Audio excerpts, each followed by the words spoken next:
duda es uno de los temas centrales de lo que está pasando en Medio Oriente, de la guerra que se está desarrollando allí, es el tema del petróleo. Porque recordemos que está el estrecho de Hormuz, estrecho por donde pasa 1/5 del petróleo mundial, que hoy por hoy está a cuentagotas, saliendo barcos de allí, de esa zona del Golfo Pérsico, porque Irán ya advirtió a través de su Guardia Revolucionaria que no tienen que salir barcos de ahí. Irán además aseguró que el estrecho está cerrado. Estados Unidos dice que no está cerrado todavía, pero lo que sí es cierto es que hay preocupación mundial por este tema y el impacto que pueda llegar a tener en precios a nivel mundial. Para hablar de este tema ya estamos en comunicación con Ernesto López Anadón. Ernesto es presidente del IAPG, que es el Instituto Argentino del Petróleo y del Gas, y conoce y mucho de este tema. Ernesto, buen día, ¿cómo te va?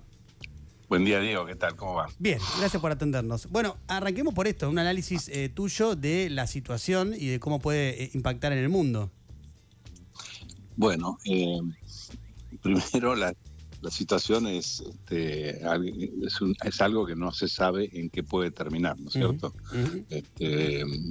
Porque hay muchos factores, que pueden hacer que esta guerra continúe mucho tiempo o que se acabe rápidamente, ¿no? Y en el medio tenés cualquier cantidad de escenarios, ¿no? Sí te escuché decir que hay una enorme preocupación por el cierre del estrecho. Del estrecho, bien dijiste, pasa un 20% de la producción de petróleo y un 20% de la producción de gas. Tampoco nos olvidemos del gas, ¿no es cierto? Claro. Y pero también es cierto que Irán produce unos 4 millones de barriles al día, y de los cuales exporta 2 millones, que el 90%, 80-90% va a China. Ajá. Y si cierra el estrecho de Hormuz, cierra también la posibilidad de vender esos 2 millones de barriles por día. O sea, no tiene un financiero. ¿No tiene oleoducto o gasoducto de Irán a China? No.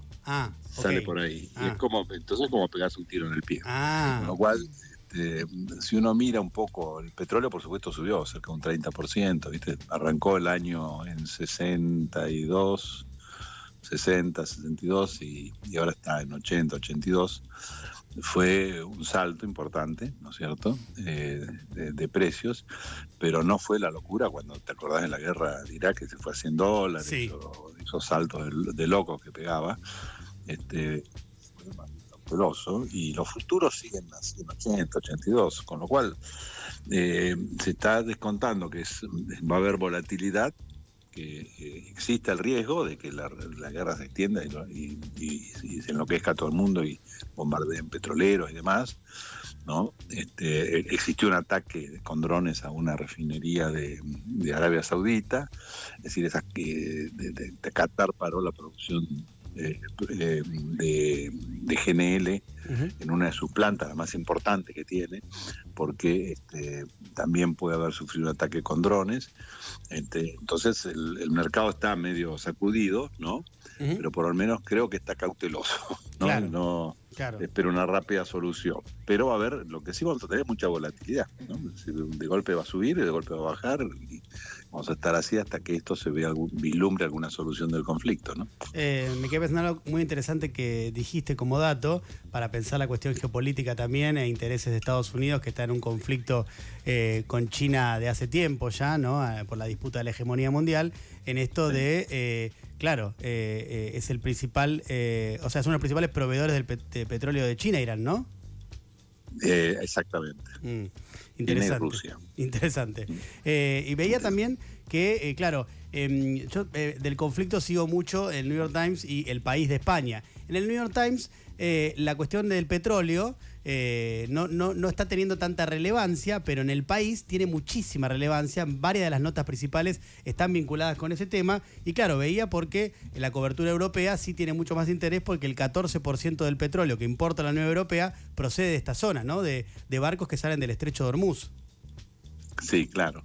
Estados Unidos no hay problema, no hay preocupación por el petróleo, porque Estados Unidos, a partir de la explotación del shale, que es lo que nos pasa a nosotros, pasó a ser del primer país importador de petróleo y de gas. Era el país que más importaba petróleo y que más importaba gas, pasó a ser el primer productor de petróleo y de gas y el primer exportador de petróleo y de gas. Increíble. Entonces le sobra petróleo y le sobra gas. Entonces, la realidad es que a Estados Unidos no le preocupa hoy en día qué es lo que pasa en el estrecho de Hormuz. Claro. Le preocupa desde el punto de vista económico, de la inflación que puede generar un alza de precios, ¿no es cierto?, que repercute después en la economía de todo el mundo, y de ellos también, ¿no es cierto? Pero no desde el punto de vista del abastecimiento estratégico de gas y de petróleo, ¿no? Claro. A Europa sí, porque Europa no tiene ni gas ni petróleo. Tiene un poco de gas, un poco de petróleo, pero no lo que consumen. Ellos necesitan importar tanto gas como petróleo, y por eso con la guerra de Ucrania, cuando le cortaron el suministro a Rusia, tuvieron precios de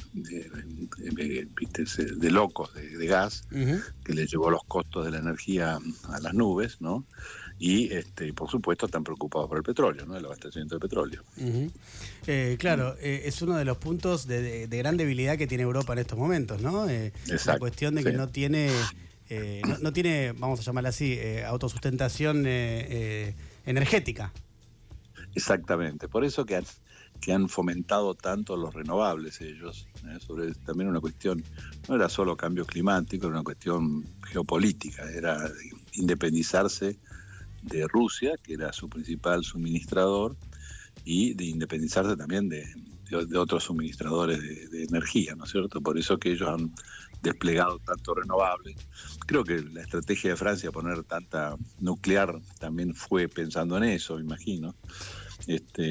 Así que Europa es un complejo de países que tiene siempre la preocupación del abastecimiento energético. Ernesto, ¿cómo estás? Victoria Lipo te saluda. Tengo una consulta sobre las inversiones en Argentina. Una de las discusiones ayer era que podía llegar a aprovechar esta ola si se aceleraban un poco las inversiones para que podamos exportar gas natural licuado. ¿Qué margen ves vos para que eso, digamos, se acelere? Justamente son inversiones muy grandes. Las inversiones ya están aceleradas. Ok, bien.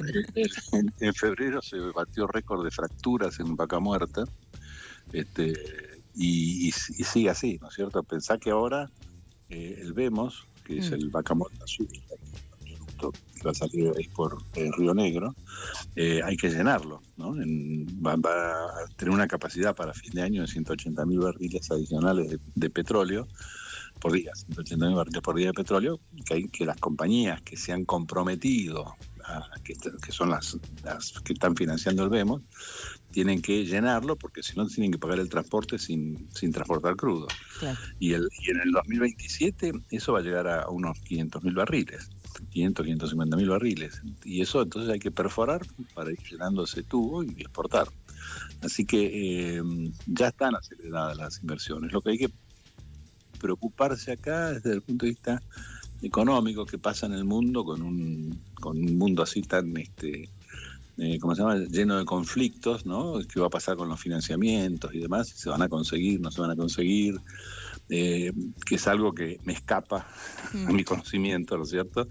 Pero si esto joroba mucho la economía mundial, bueno, puede ser que no se consiga tanto, las compañías no consigan tanto el financiamiento como para seguir adelante con su plan. Pero hoy van todas a full, y vos escuchás a lo que es Vista, ¿cómo se llama?, Pluspetrol, YPF, todas tienen planes de inversiones importantes para el año 2026 y promete mantenerlas, ¿no es cierto? Con un crudo de $80 el barril como hasta hoy, son más que rentables, ¿no es cierto? Pensá que el año pasado, que estábamos en 60 bajos,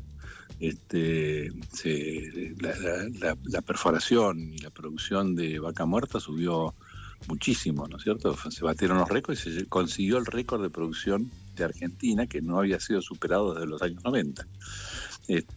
Así que con 80, si se mantienen 80 todo el año, esas inversiones se van a hacer muy rentablemente, ¿no es cierto?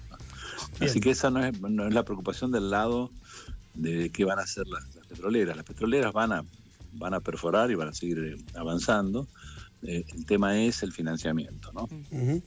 Interesante entender toda esta cuestión clave del petróleo con lo que está pasando en Medio Oriente. Es Ernesto López Anadón, es presidente del IAPG, Instituto Argentino del Petróleo y del Gas. Ernesto, muchas gracias por la entrevista. No, gracias a ustedes, Diego y Victoria. Un Que tengan abrazo. buenos días. Chao, chao, hasta luego.